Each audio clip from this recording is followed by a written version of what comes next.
Yo, YouTube crime family, welcome back to another episode of Crime Circuit. I'm D. Ellis. Today we're going to be covering the mother of five that vanished in a small Kentucky town. Her name was Crystal Rogers. Before we go any further, if you're new to the channel, hit that subscription button. Y'all watch this video all the way through. Let's dive into the case.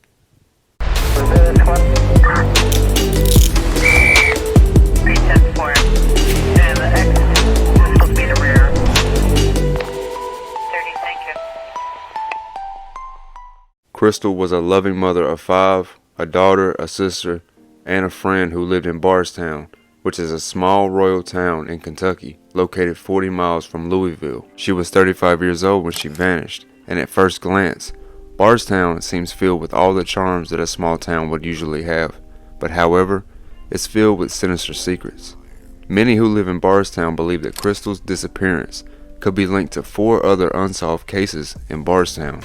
The murder of on-duty Bardstown police officer Jason Ellis on May 25th of 2013, and also the double murder homicide of Kathy and Samantha Neverland on April 22nd of 2014, and the murder of Crystal's father, Tommy Ballard, on November 19th of 2016.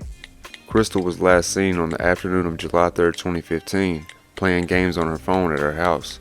She lived with her boyfriend Brooks Hook, which was the last time that she would be seen alive. The next day, Crystal would be reported missing by her mother, Sherry Ballard, after she couldn't make contact with Crystal. A short time after filling out a missing persons report, Crystal's parked red Chevrolet Impala car would be discovered on Bluegrass Parkway near mile marker 14 in Bardstown. Crystal's keys, phone, and purse would also be inside the car. The car was taken into police custody to be tested for forensic evidence. However, in the Oxygen docuseries, The Disappearance of Crystal Rogers, the car appeared like it was never to be tested. No items from her car were ever booked into evidence. In the time since Crystal went missing, her family did everything possible to bring her daughter home, including putting a missing person sign in the exact location where Crystal's car was discovered. Her family was incredibly vocal about the lack of support they received from Crystal's boyfriend Brooks. On July 8, 2015, Brooks would deny any connection or involvement in Crystal's disappearance. During this interview, Brooks' brother Nick Hook would call him advising him not to talk to any officers. However, it wouldn't be long before he would be named a suspect and authorities would announce that Crystal is presumed to be dead.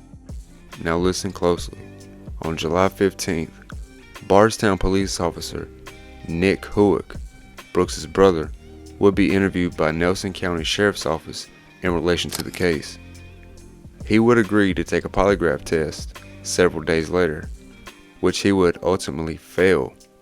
As a result, Nick would be fired from Bardstown Police Department on October 16th of 2015 because of interfering with the ongoing investigation. Here's where the case is going to take another wicked turn.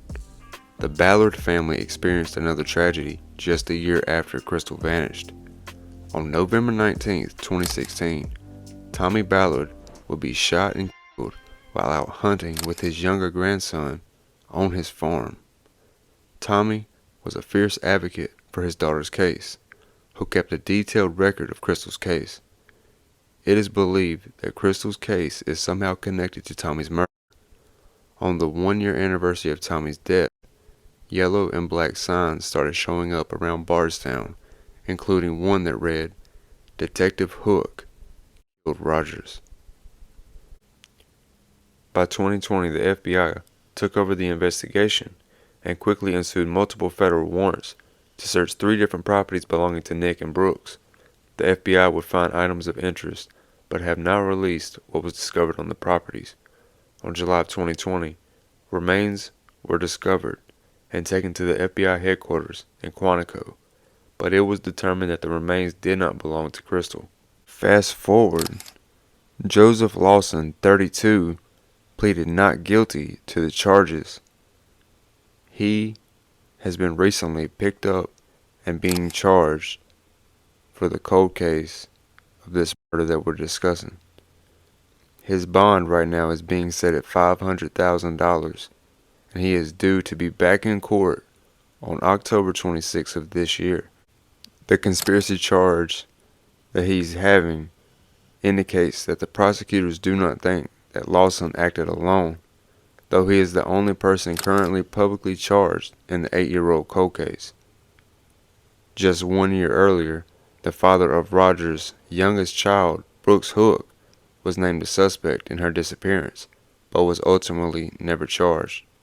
That's going to conclude this episode of Crime Circuit. I'm D. Ellis. Like I always tell y'all, keep something with you, stay safe, and watch who you hang with. I love y'all. Till next time. Peace.